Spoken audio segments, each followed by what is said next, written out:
This is Rogers TV.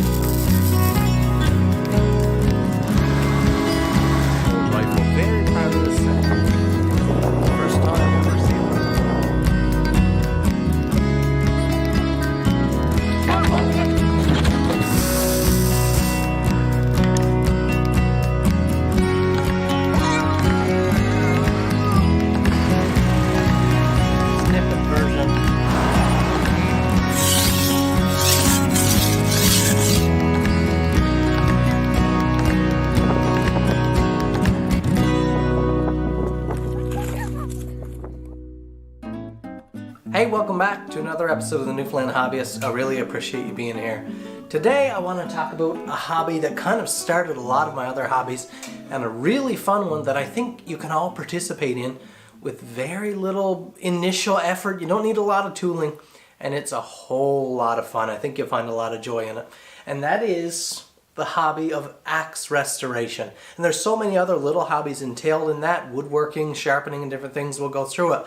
But I have a beautiful little axe here today that I want to look at. We're going to fully restore it, and you'll see what it is now. And you'll get to see what it can become. There are so many great axe manufacturers in the world, and a lot of them have disappeared. Of course, during the Industrial Revolution, when there was a lot of woodworking going on, a lot of timber harvested, and forests were just taken by storm, of course, axes were heavily relied on throughout the United States and some of the big timber. You go online and start Googling some of the images from the trees that they would take down with an axe and a crosscut saw. Just absolutely incredible. But here's an example of a beautiful, beautiful axe still made today. That is by a company in Sweden, Gransforsbruks. Gransforsbruk, or that's what we would call it here. If you were Swedish, I think you would pronounce it quite a bit different than that, but that's kind of the harsh way. But this is a small forest axe. Beautiful, I believe a 21-inch handle. My preferred size for an axe for most purposes. This is just beautiful, beautiful axe.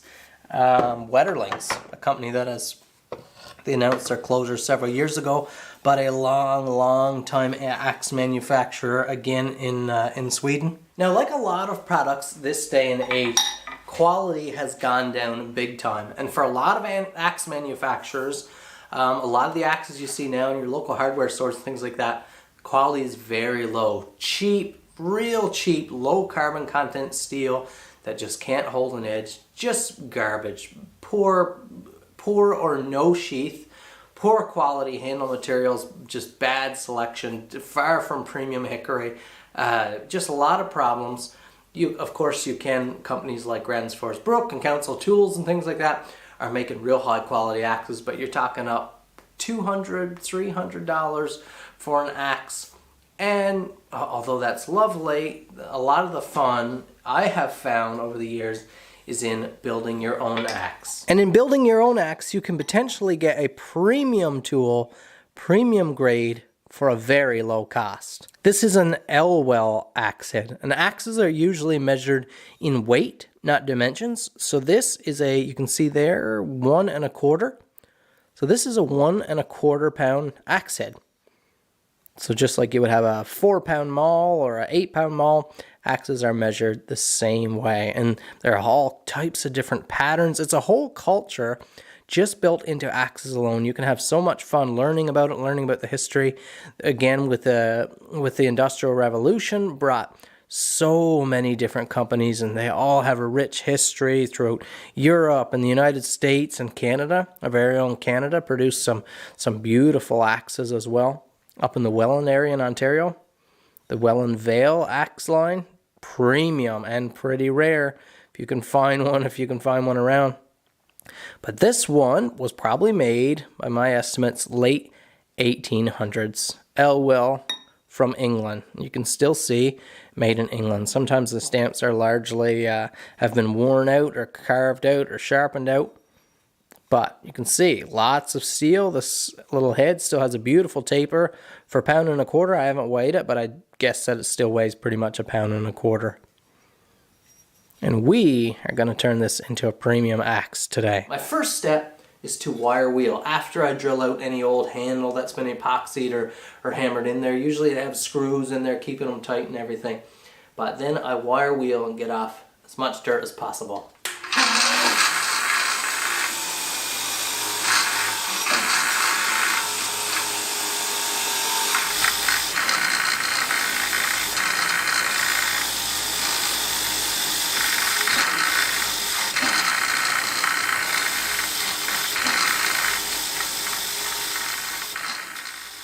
Lovely. Now you can see that stamping in there.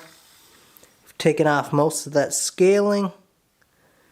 Just a beautiful head. You can see here some scarring where it looks like someone tried to clean this up with a flap wheel at some point. So you can see, not so much on this point, on this side over here. Maybe a few marks, but not bad. This side a little more.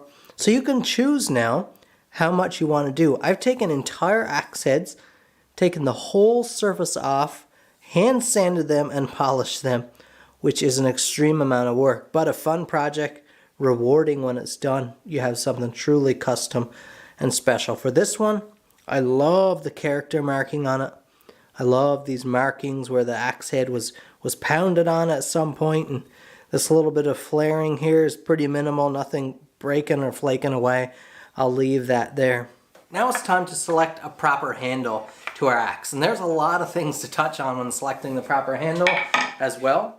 King Canada has been bringing quality machinery, tools, and equipment to the North American market for over 38 years. They offer innovative products for all applications, for the industrial and commercial setting, as well as the homeowner and hobbyist. King Canada is a sponsor of the Newfoundland Hobbyist. Handles alone have a whole set of different terms, nomenclature, when it comes to your saw cut, your kerf here, when it comes to the shoulder of the axe, when it comes to, some people call this your fawn's foot down here, the swell. Does it taper in one dimension or two? And axe guys really get hung up in a lot of these details in what makes the perfect axe. When you're in the hardware store selecting a handle for your axe, let's have a look at this grain, and this is very, very important, not to be overlooked. This is almost a perfect scenario of grain orientation. It runs, you see, this is the way that our axe is oriented.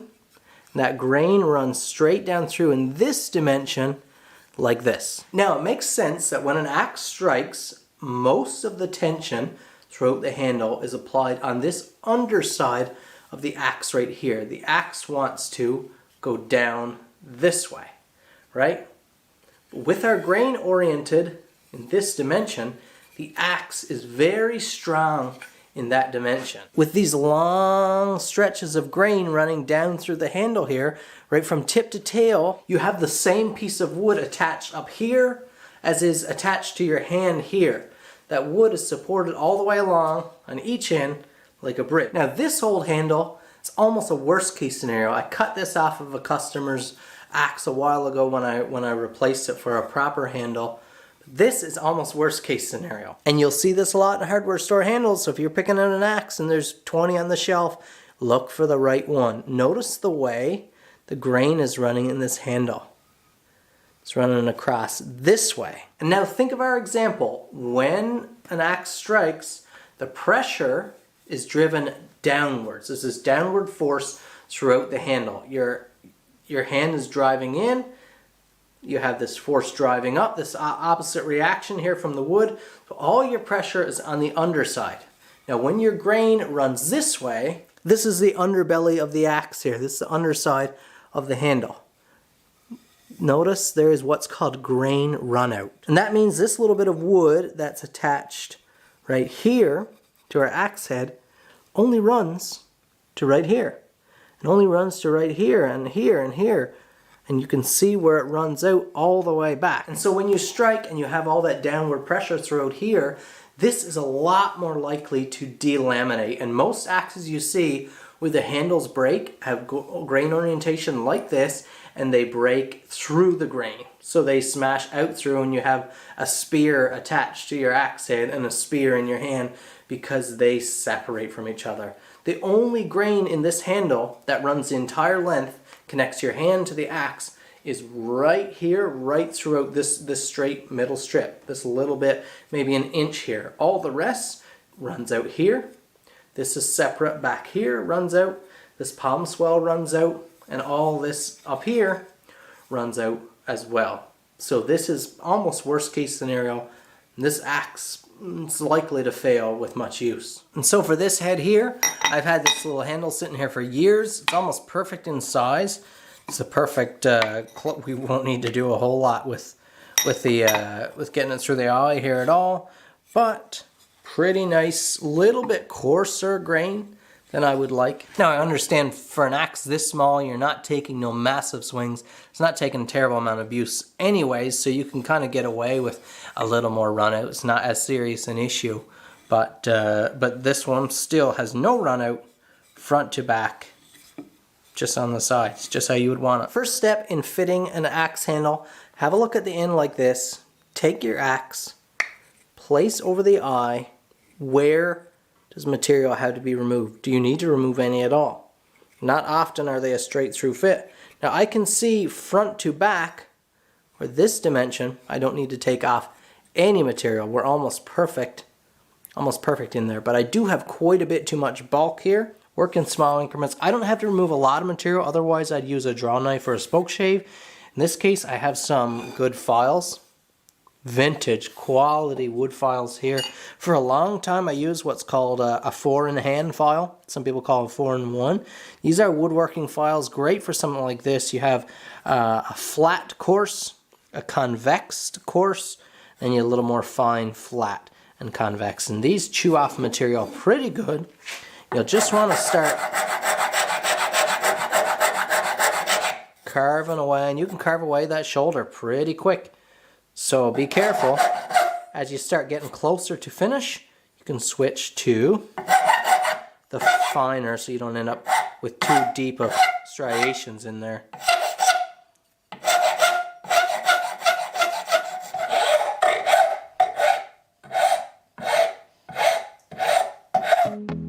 From brutal offshore drilling platforms all the way to the homeowner and hobbyist, Lincoln Electric's 125 years of experience provides the quality you need to get the job done right. The Newfoundland Hobbyist is sponsored by Lincoln Electric.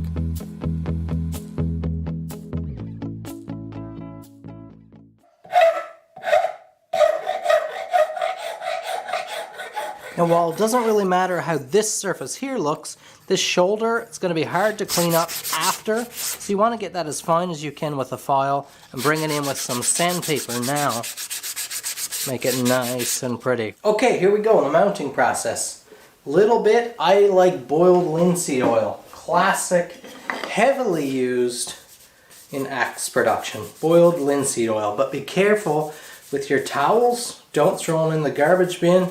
You want to burn them or do something special with them, because boiled linseed oil has an activator that generates heat to help it cure and dry. And if you throw them down in your garbage bin, you could have a serious fire on your hands. So what I've done is just oiled the neck down over the shoulders of the axe here.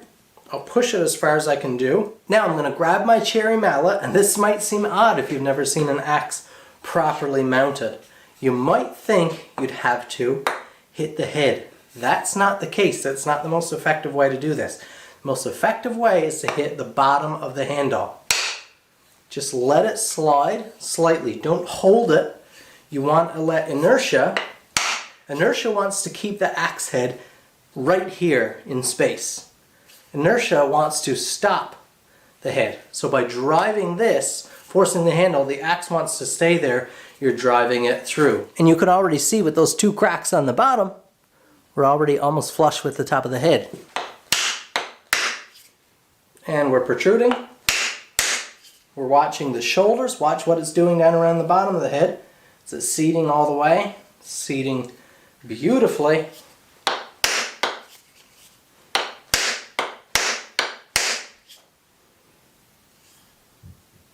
Real nice. Starting to curl out wood on the handle there now. Lots proud, just how we want it.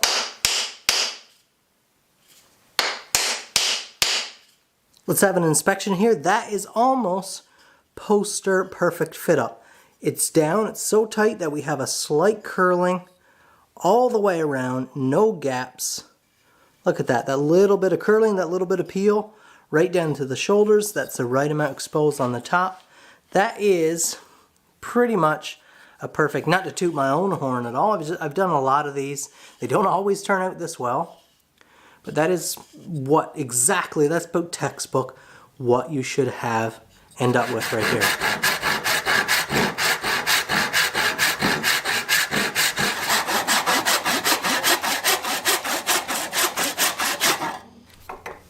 A little oil for our wedge as well. You know, I used to glue these in until I realized, one, that they don't slip back out.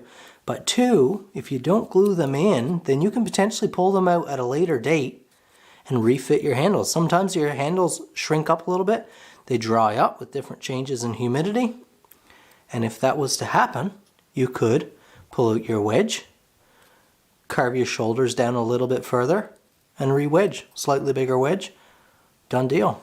Now I usually like to use a small hatchet for this because of the flat surface and the rigidity.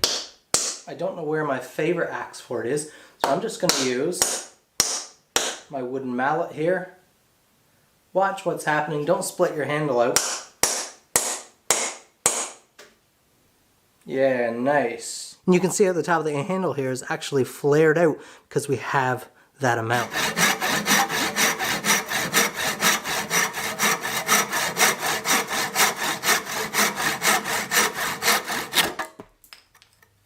And here's where it pays off, using that bit of beautiful black walnut, is look at that little bit of flavor in the top of the head here.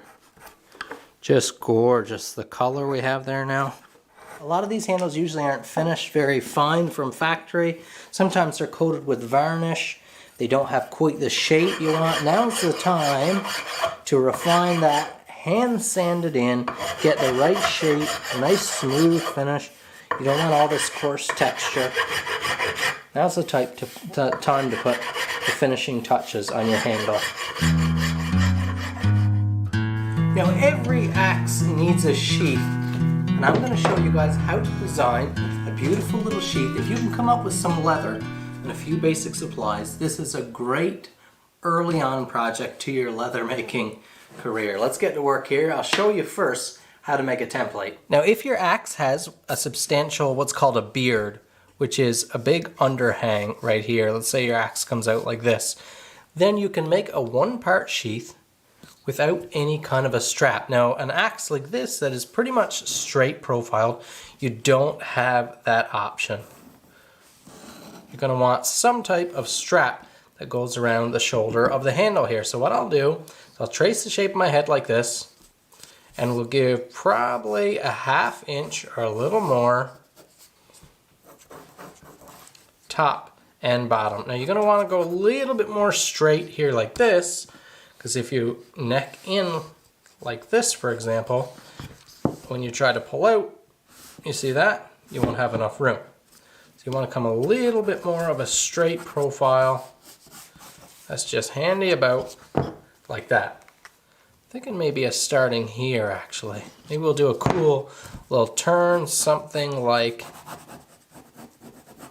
this. That'll look good. That'll look good on the axe. Keep it straight here, and we'll go with something like that.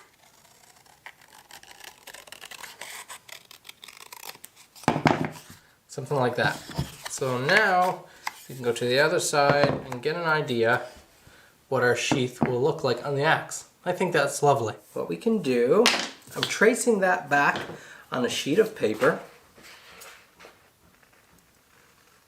and I'm going to cut that out right up, because now we have that top line. But we're just going to cut up to it, and I'll show you what I mean in just a second here. You see, I've cut up to that line. Now I can use that as my fold line. We can fold the sheath over like a taco. Make sure you fold right on that line so everything's symmetrical. Now we can trace it onto this side. Now by tracing that way and folding it over, we have lots of hang on the bottom, and you need that because this is not going to sit down tight. The thickness of the leather, the stiffness of the leather is going to sit up off of there, so that gives you about the right amount of room for a closed-in sheath, just like that. Now the original piece that we drew out, you want to cut the axe out of there, and that will give you your welt. So now we'll trace off these couple pieces on some premium leather, and we will be well on our way.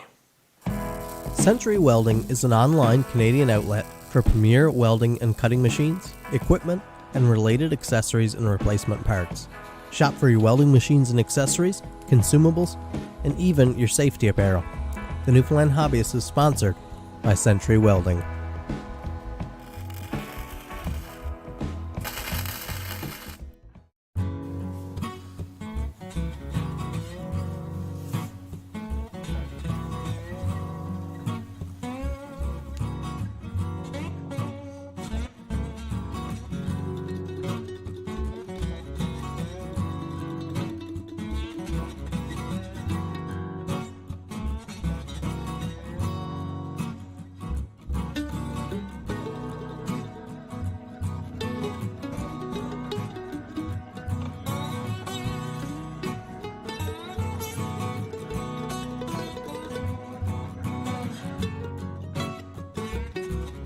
See, now we've glued up this lovely little pocket. We can trim up these edges and fair them up, and then get to adding some rivets to the sheath. I think we'll do just a rivet construction, no stitching. But for now, I'm going to clean up these edges. You can trim these off with a knife and sand them in. You can use a couple different ways. I'm just going to run them over the belt sander. That's my preferred method at this point in time.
Now the final step, now that we have an edge cover to protect it, our sheath, is to sharpen. So I've got a 120 grit belt here. I'm going to sharpen this just as I would sharpen my knife.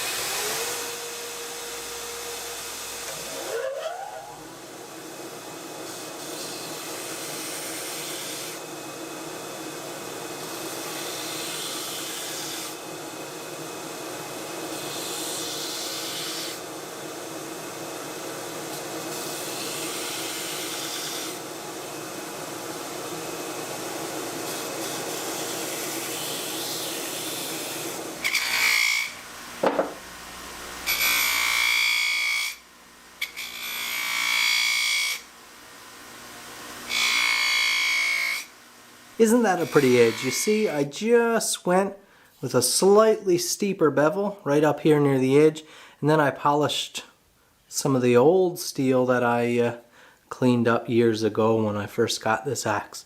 But very nice looking edge there. Now you could spend a lot more time and taper that in if you wanted, but I'd say this will suffice. What do you think?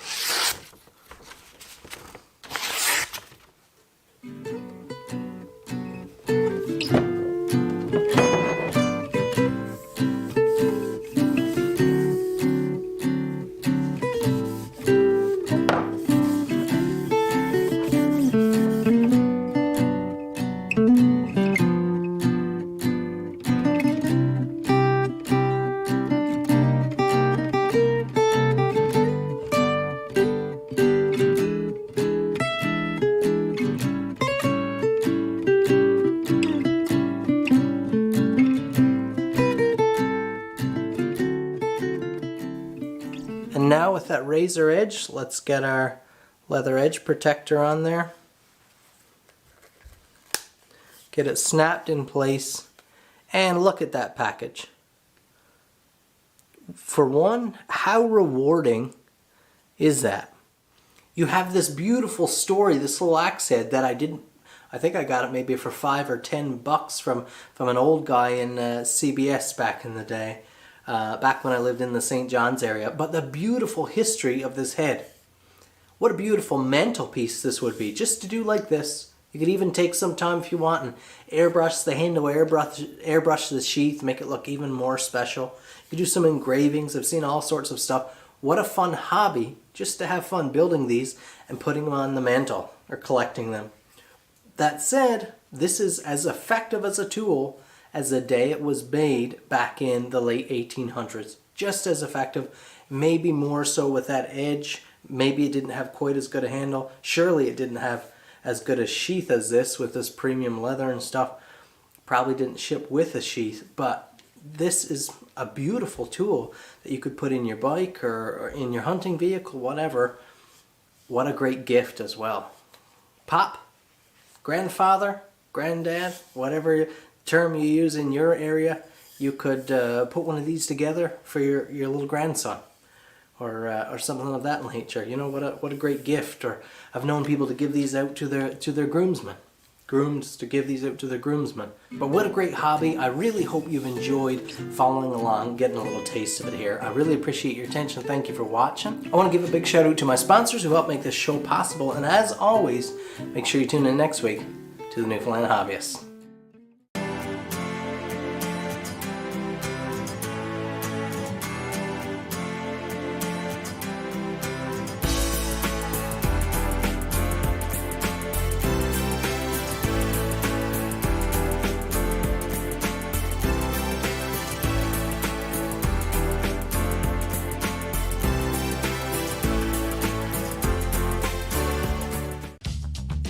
This program is brought to you by Ignite.